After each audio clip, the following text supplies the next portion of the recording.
이번 갤럭시 S23은 엄청난 인기를 끌고 있는 가운데 울트라에만 판매량의 70%가 몰렸다고 합니다. 그런데 저는 굳이 울트라라는 생각이 드는데요. 직접 사용해보면 이번 S23은 일반 모델도 전혀 빠지는 부분이 없더라고요. 그래서 오늘은 여러분들의 불필요한 지출을 막기 위해 S23 일반과 울트라는 어떤 분들에게 꼭 필요한지 구매 가이드를 준비했습니다.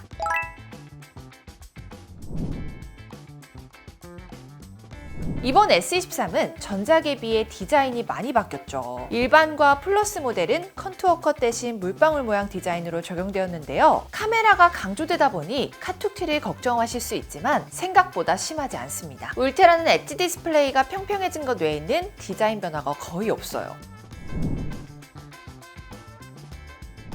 무게는 S23과 S23 플러스의 경우 전작보다 더 무거워졌는데요. 그래도 일반 모델은 제 손에 가벼웠고 크기도 작아 그립감도 괜찮았습니다. 플러스는 살짝 무게가 있지만 무겁다는 느낌은 없었어요. 반면 울트라는 워낙 무거워서 한 손으로 사용하면 손목에 통증이 올 수밖에 없더라고요. 전작인 S22는 울트라와 일반 모델의 색상이 약간 달랐지만 이번 S23의 색상은 모두 동일하게 출시되었습니다. 기존 팬텀 화이트를 크림 색상으로 대체했고요. 꿀떡 에디션이라는 별명이 붙었지만 실물로 보면 훨씬 고급진 느낌이에요. 삼성닷컴 단독 컬러는 일반과 플러스는 2가지, 울트라는 4가지 색상이 공개되었는데요. 잘 나오긴 했지만 시간이 지나면 쉽게 질린다는 것을 감안하셔야 합니다. 저번 갤럭시 S22도 전 색상 리뷰했던 것처럼 이번 S23도 전 색상 꼼꼼하게 리뷰해드릴 테니까요. 다른 색상이 궁금하시다면 꼭 시청해주세요. 디스플레이의 경우 울트라는 WQHD+, 다른 모델들은 FHD+를 지원하는데요. 해상도는 울트라가 훨씬 좋지만 직접 보면 그 차이를 알기는 어렵습니다. 영화를 보거나 게임을 할 때도 부족하다는 느낌은 전혀 없죠. 즉, 해상도에 아주 민감한 분들이 아니시라면 울트라를 고집할 필요는 없을 것 같아요. 그 외에 최대 밝기, 화면 주사율은 S23 시리즈 모두 똑같습니다. 지원하는 화면 주사율의 범위가 다르긴 하지만 배터리에서 약간 차이가 나는 수준이죠. 무엇보다 전작인 S22는 GOS 때문에 말이 많았잖아요. 결론부터 말씀드리면 새 모델의 성능이 너무 좋아서 큰 차이는 느끼지 못했습니다. 긱벤치 점수 비교는 뻔하니까 저희가 직접 여러 고사양 게임을 비교해보았는데요. 새 모델 모두 최상위 옵션으로 실행했을 때 그래픽 품질도 좋고 잔렉도 전혀 없었습니다. 그동안 갤럭시는 손난로라는 오명이 있었잖아요. 1시간 정도 플레이했을 때 3가지 모델 모두 발열은 크게 느껴지지 않아서 이 점은 정말 칭찬해주고 싶어요. 다만 휴대폰 냉각 장치인 베이퍼 챔버가 큰 모델에는 더 크게 탑재되었기 때문에 약간의 차이는 있을 것 같네요. 보다 자세한 발열 테스트는 저희가 다른 영상에서 보여드릴 테니까요. 기대해주세요. 그래도 울트라와 다른 모델과의 가장 큰 차이는 램입니다. 일반과 플러스 모델의 램 용량은 8GB인데요. 사실 8GB도 카톡이나 게임을 하기에는 충분하지만 울트라 모델은 12GB가 탑재된 만큼 멀티태스킹을 자주 하시는 분이라면 울트라 모델이 좋을 것 같습니다. 용량은 256GB와 512GB로 구성되어 있는데요. 대부분의 경우 256GB도 충분하지만 4K 동영상 촬영을 자주 하시는 분들은 512GB를 더 추천드립니다. 그리고 1TB 울트라 모델은 삼성 공홈에서만 구매하실 수 있으니까요. 알고 계시면 좋을 것 같네요.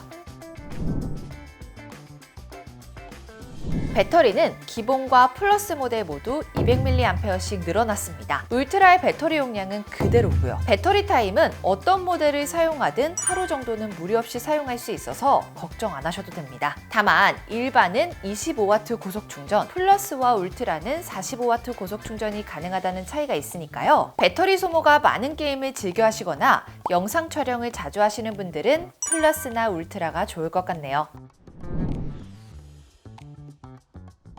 카메라는 울트라와 이외의 모델에서 차이가 있는데요. 메인 카메라의 경우 울트라는 2억 화소를 사용하지만 일반 모델들은 5천만 화소를 사용합니다. 2억 화소와 5천만 화소로 찍은 결과물을 비교해보면 확대하지 않은 이상 큰 차이는 없어요. 그래서 결과물을 확대해보면 울트라로 찍은 사진의 디테일이 훨씬 좋죠. 무엇보다 울트라와 다른 모델들의 큰 차이는 100배 줌 기능인데요. 그 외에 2배 커진 OIS로 손떨림도 잘 잡아주고 8K 동영상 촬영도 지원합니다. 평소 전문적인 촬영을 자주 하신다면 울트라가 더 좋을 것 같네요. 그런데 굳이 이런 고화소가 필요 없다면 플러스와 일반 모델도 좋습니다. 특히 이번 S23은 야간 촬영 기능이 개선되었다고 해서 비교해 보았는데요. 울트라와 일반 모두 만족할 만한 결과물을 얻을 수 있었어요. 특히 S23 시리즈 전부 엑스포트 로우에서 지원하는 기능들은 동일하게 제공됩니다.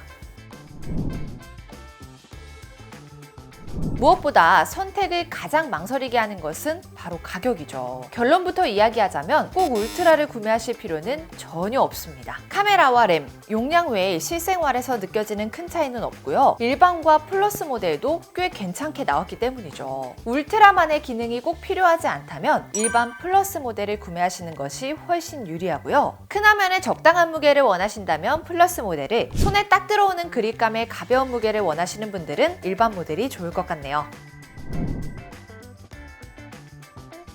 아시겠지만 갤럭시 S23 가격이 꽤 많이 올랐죠. 하지만 저희 아정당에서는 많은 혜택의 갤럭시 S23 개통이 가능합니다. 인터넷 정수기 약정이 끝나서 현금 상품 받길 원하시는 분들은요, 저희 아정당 1833-3504로 연락주세요. 가만히 있으면 놓치는 지원금 77만원 아정당에서 챙겨드리겠습니다. 오늘 영상도 도움되셨다면 구독과 좋아요 꾹 눌러주세요. 그럼 다음 영상에서 또 만나요. 안녕. 최대 현금, 최저요금 보장, 업계 최다 고객 후기, 정당하게 받자. 아정당.